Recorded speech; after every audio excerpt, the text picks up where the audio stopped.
সমস্ত শ্রোতা বন্ধুদের স্বাগত জানিয়ে আজ আমি পড়ে শোনাচ্ছি নবনীতা দেবসেনের লেখা শান্তি মাসির অশান্তি। শান্তি মাসি আমাদের প্রাণের মাসি।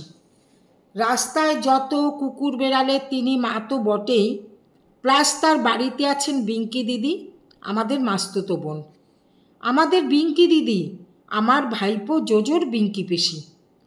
বিঙ্কি দিদি আমাদের রাখি পূর্ণিমায় রাখি দেয়, আর ভাই ফোঁটায় তো ফোঁটা দেবেই দেবে। ওর বাহাতের বিরাট ফোঁটা আমাদের সবার কপালেই 4টে ফোঁটার ডিজাইন হয়ে ফুটে থাকে। বিঙ্কি দিদি ফোঁটা দেবার পরে আমরা তাকে তার 4টে পায়েই প্রণাম করি। বিঙ্কি দিদির তো 2টো নয়, 4টে পা, আর লম্বা লম্বা ঝোলা ঝোলা 2খানি কান, তেমনি ঝালরের মতো ল্যাজ আর ঝোলাখানা জিভও আছে। বিঙ্কি দিদি যে খানিকটা ডাকশুন্ড আর খানিকটা স্প্যানিয়াল মিক্সড, পরমা সুন্দরী মহিলা। ওকে কুকুর বললে শান্তিমাসি চটে যান। বিঙ্কি দিদি দিব্যি শান্তিমাসির কোলে বসে খাবার টেবিলেই লাঞ্চ ডিনার খায়, গলায় বিপ পড়ে, একটুও টেবিল নোংরা করে না। বিঙ্কি দিদি শান্তিমাসি আর শান্তিমেশোর মধ্যিখানে ঘুমোয়। তার বালিশ আছে, পাশ বালিশ আছে, লেপ কাঁথা সব আছে, ছোট্ট ছোট্ট, খুব মিষ্টি, সিল্কের তৈরি। কিন্তু বিঙ্কি দিদির বিছানার চেয়ে আরও বেশি মিষ্টি শান্তিমাসির বেড়ালদের খাট বিছানা। এখন শান্তিমাসির মোট 11টা বেড়াল হয়েছে। বিঙ্কি দিদি তাদের একটুও বকে না। বিঙ্কি দিদি তাদের সুপারভাইজার। তারা কেউই বিঙ্কি দিদিকে দেখে ফ্যাস করে না, ধনুকের মতো বেঁকে গিয়ে বাহাতে থাপ্পড় মারে না। অন্য কুকুরদের দেখলে ওরা যেরকম করে। বিঙ্কি দিদি যে বাড়ির লোক সেটা বেড়ালরা জানে। 11 জন বেড়ালের আলাদা আলাদা 11টা খাট আছে, বিছানাপত্র আছে, প্রত্যেকের আলাদা আলাদা স্টিলের থালা বাটি আছে। বাটিতে দুধ খায়, থালাতে মাছ ভাত। খাটগুলো পুতুলের খাটের মতোই, তাতে মোটা মোটা তুলোর গদি পাতা, তাতে রঙিন ওয়ার পরানো। ওদের অবশ্য বালিশ নেই, লেপ কাঁথা কিচ্ছু নেই। বেড়ালদের ওসব লাগে না, ওরা বিল্লি গুল্লি পাকিয়ে ঘুমোয় কি না। বিঙ্কি দিদি কিন্তু সবসময়ে কুকুর কুণ্ডলি পাকিয়ে শোয় না। প্রায়ই দেখি দিব্যি পাশ ফিরে শুয়ে আছে, বালিশে মাথা দিয়ে, পাশ বালিশে ঠাসান দিয়ে। 11 জন বেড়ালের প্রত্যেকের আলাদা আলাদা নাম আছে, থাকবেই তো, কিন্তু আমরা সবসময় অতটা চিনতে পারি না। শান্তিমাসি প্রত্যেককে চেনেন, শান্তিমেশও চিনতে পারেন। তাদের নাম যেসব মেলানো তা নয়। ধপধপে সাদা মিনি বিড়ালের নাম স্নো হোয়াইট, স্নো বলেই ডাকা হয়। সাদা কালো ছোপ ছোপের নাম গুলবাহার, গুলু বলে ডাকা হয়। হলদেটার নামটাও আবার বিলিতি, জিঞ্জার। হলদে বেড়ালকে সাহেবরা কেন জানি না জিঞ্জার ক্যাট বলে।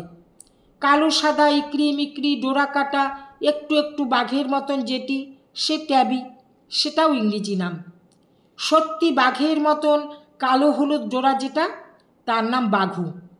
সাদা কালো হলুদ ছোপ ছোপ আছে একজন, তার নাম বৃন্দাবনী। মাসির নাকি একটা ছাপা শাড়ি ছিল, বৃন্দাবনী ছাপ, ঠিক ওই রকম। আরও আছে, বিন্দু আছে, তার সাদা কপালে একটা কালো টিপ, আর বিসর্গ আছে, তার পিঠে একটা বিসর্গ আঁকা। কুচকুচে কালো সবুজ চোখ হুলোর নাম কমান্ডো, ব্ল্যাক ক্যাট কি না। সবচেয়ে সুন্দরী বেড়ালটাকে কিন্তু সিংহের মতন দেখতে, ঠিক যেন কেশর ফোলানো, এত লোম তার, আর রঙটাও অন্যরকম, ইট রঙা। তার নাম মেহেন্দি। মেহেন্দির মতো বিড়াল আমরা কেউ দেখিনি, বইতেই ছবি দেখেছি শুধু। এই সুন্দরী মেহেন্দিকে নিয়ে শান্তিমাসির বেশ গর্ব আছে। কোন কাগজের রিপোর্টার মেহেন্দির ছবি তুলেছে, ইন্টারভিউ নিয়েছে। মেহেন্দি নাকি পার্সিয়ান ক্যাট। ছাই রং ভীষ্ম যেমন সায়ামিজ ক্যাট, বিশ্বের রঙটা ছাই ছাই, শুধু 2 কান আর থাবা 4টে গাঢ় ব্রাউন রঙের। খুব গম্ভীর স্বভাব তার, হাসাহাসি পছন্দ করে না। শান্তিমাসি প্রত্যেককে আলাদা করে চিনিয়ে দেন আমাদের। নাম মনে না রেখে উপায় নেই, ওরাই আমাদের মাস্তুতো ভাই বোন তো, বিঙ্কি দিদি যেমন। তবে বিড়ালরা কেউ ভাইফোঁটা দেয় না, আমরাও ওদের প্রণাম টোনাম করি না। একদিন মেসোমশাইয়ের অফিসে শান্তিমাসির ফোন এলো, ডিস্ট্রেস কল যাকে বলে। তিনি মেসোকে বললেন, সোজা থানায় গিয়ে ডায়েরি করে বাড়ি ফিরবে। মেহেন্দি হারিয়ে গিয়েছে, ওকে কোথাও খুঁজে পাচ্ছি না, লাঞ্চে বাড়ি আসেনি। বিড়ালরা সবাই মুক্ত প্রাণী, বিঙ্কি দিদির মতো ঘরে শুয়ে বসে সময় কাটায় না তারা। সকাল থেকেই বেরিয়ে পড়ে দুধ পাউরুটি ব্রেকফাস্ট খেয়ে। রাস্তায় রাস্তায় পাঁচিলে পাঁচিলে তাদের কত কাজ থাকে, কত মিটিং, কত ডিবেটিং, কত ধ্যান ধারণা। কখনো এ বাড়ির ছাদে, কখনো ও বাড়ির কার্নিশে। শান্তিমাসির বেড়ালরা সর্বত্রগামী, কিন্তু একটা বাজলেই শান্তিমাসি একটা লাঞ্চ বেল বাজান। সেই ঘণ্টি শুনে বেড়ালরা যে যেখানে থাকুক সকলে এসে খাবার ঘরে জড়ো হয়। সেখানে পাশাপাশি থালা পড়েছে 11 জনের মাছ ভাত। মেসো বলেন, ওরা মোটেই ওই ঘণ্টি শুনে আসে না, ওদের পেটের মধ্যেই বডি ক্লক আছে, তাতে টাইম বলে দেয়। লাঞ্চ, ডিনার, ব্রেকফাস্ট সবই জানতে পারে। খেয়ে দিয়ে খাটে শুয়ে বিল্লি গুল্লি ঘুম, তারপর ফের বেড়াতে বেরোনো। রাত 8টায় ডিনার।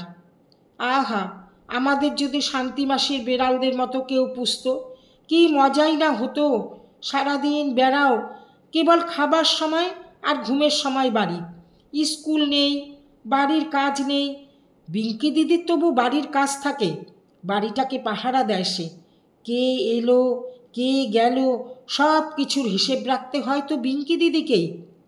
চেঁচামেচি কম করে না বাইরের লোক এলে। বেড়াল বাহিনীর কোনো কাজই নেই, বাড়িতে ইঁদুরও নেই যে ধরবে। বেড়ালদের গন্ধেই ইঁদুরেরা পালিয়েছে 7 সমুদ্র পেরিয়ে। শান্তিমাসির প্রাণের জিনিস এই বেড়ালরা। আজ মেহেন্দি লাঞ্চে ফেরেনি, এ ঘটনা জীবনে ঘটেনি। কখনো হয়নি যে কোনো বেড়াল খাবার সময় আসেনি। পুলিশে খবর তো দিতেই হবে। অফিস থেকে ফেরবার পথে থানায় ডায়েরি করিয়ে তবে বাড়ি আসবে, মিসিং পারসনস ডায়েরি।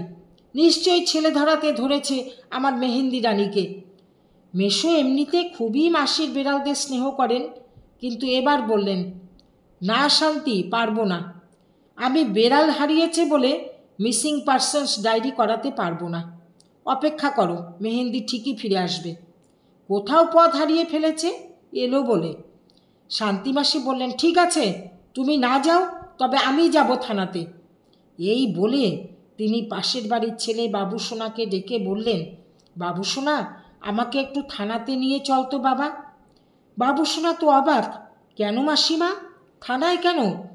মেহেন্দিকে ছেলে ধরায় ধরেছে, থানায় ডায়েরি করতে যাব। বাবুসোনা বললে, দূর, আমাদের পুলিশ চোর ডাকাতি ধরতে পারে না, খুনিও ধরতে পারে না, ওরা ধরবে বেড়াল। তার চেয়ে বরং আমাদের ক্লাবে খবর দিচ্ছি, ক্লাবের ছেলেরা চেষ্টা করুক। মাসিমা বললেন খুশি হয়ে, বেশ তো বাবা, খুব ভালো হয় তাহলে। তোমরা ক্লাবের ছেলেরা যদি আমার মেহেন্দিকে ধরে আনতে পারো, আমি তোমাদের খুশি করে দেব। কেমন করে খুশি করে দেবেন মাসিমা? পেট ভরে মাংস ভাত খাওয়াবো। ব্যাস, বাবুসোনার ক্লাব রাজি হয়ে গেল। খুশিলালের রিক্সাতে চোঙা হাতে করে বসে গেল বাবুসোনা, কানাই, অমিত, মৃত্যুঞ্জয়। পাড়ায় পাড়ায় চলল ঘোষণা, মাসিমার পাশুটে রঙের মিনি বিড়াল হারিয়েছে, খুঁজে দিলে মাসিমা খুশি করে দেবেন। ঘোষণা শুনে মাসিমা ছুটে এলেন। ছি, পাশুটে রঙ আবার কি? মেহেন্দির রঙ কি সুন্দর, লালচে, ঠিক মেহেন্দির মতন, আর সিংহের মতন কেশর। ঘোষণা বদল হলো, এবার হলো, মাসিমার মেহেন্দি রঙের মিনি বিড়াল হারিয়েছে, সিংহীর মতন দেখতে, খুঁজে দিলে খুশি করে দেবেন। 2 দিন গেল, খোঁজ নেই। অবশেষে পরীক্ষিত এসে খবর দিল ক্লাবে। পরীক্ষিত ওদের পাড়ার ইলেকট্রিকের মিস্ত্রি। সে একজনের বাড়িতে ইলেকট্রিক লাইন সারাই করতে গিয়েছিল। দেখেছে বারান্দায় একটা লালচি রঙের খুব লোমলা বেড়ালকে ওরা নরম শাড়ির পাড় দিয়ে বেঁধে রেখেছে। বেড়াল কি কেউ বেঁধে রাখে? পরীক্ষিত বেড়ালের কাছে গিয়ে যেই দেখেছে মেহেন্দি, অমনি বেড়াল সামনে 2 পা তুলে দাঁড়িয়ে উঠে সোজা বাংলায় উত্তর দিয়েছে, এই বেড়ালই নির্ঘাত সেই বেড়াল। না হয়েই যায় না। শান্তি মাসিমার তো দুদিন নাওয়া খাওয়া বন্ধ। মেসোমশাইয়ের আপিস কামাই। মাসিমা শুয়ে পড়েছেন। মেসোকেই তো বিঙ্কি দিদির দেখাশুনো, 10 জন বেড়ালদের রান্না বান্না, টাইমের খাবার টাইমে দেওয়া, এসব করতে হচ্ছে। শান্তি মাসির বাড়িতে শোকের আবহাওয়া। হঠাৎ পিরিং করে কলিং বেল। পাড়ার ছেলেরা এসেছে। প্রথমে বাবুসোনা, তারপর পরীক্ষিত। পরীক্ষিতের কোলে মেহেন্দি। দরজা খুলতেই কোল থেকে মাটিতে লাফিয়ে পড়ল মেহেন্দি। তারপর এক লাফে শান্তিমাসির কোলে। পরীক্ষিত বললে, যাদের বাড়িতে ওকে পেয়েছে তারা কিন্তু ওকে চুরি করেনি। মেহেন্দি নিজেই গিয়েছিল ওদের বাগানে একটু বেড়াতে। এত সুন্দর বিড়াল, তাই ওরা ওকে ধরে রেখেছিল আদর করে পুষবে বলে। ওরা তো জানতো না যে ও শান্তিমাসির মেয়ে। এই 2 দিন মেহেন্দি দুধ পর্যন্ত ছোঁয়নি, কিচ্ছু খায়নি। মহাত্মা গান্ধীর মতো আমৃত্যু অনশন শুরু করেছিল মেহেন্দি স্বাধীনতার জন্য। ওরা ওকে ছেড়েই দিত আরও একদিন দেখে। বেড়াল মেরে তো পাপের ভাগী হতে চায় না কেউ, তাই মা ষষ্ঠীর বাহন। হ্যাঁ, শান্তিমাসি কথা রেখেছেন। ক্লাব শুদ্ধ ছেলেদের পাতা পেরে মাংস ভাত খাইয়েছেন। রিক্সা ভাড়া, চোঙা ভাড়া সব মিটিয়ে দিয়েছেন। পরীক্ষিতকে আলাদা মিষ্টি খেতে 200 টাকা, আর পুজোর চাঁদাটা এবারের জন্য ডবল করে দিয়েছেন। ক্লাবের ছেলেরাও খুব খুশি। বিল্লি মাসিমা জিন্দাবাদ, বিল্লি মাসিমা জিন্দাবাদ বলে স্লোগান দিয়ে ভক্তিপূর্ণ স্যালুট জানিয়ে এসেছে শান্তিমাসিকে। শান্তিমাসিরও আর অশান্তি নেই।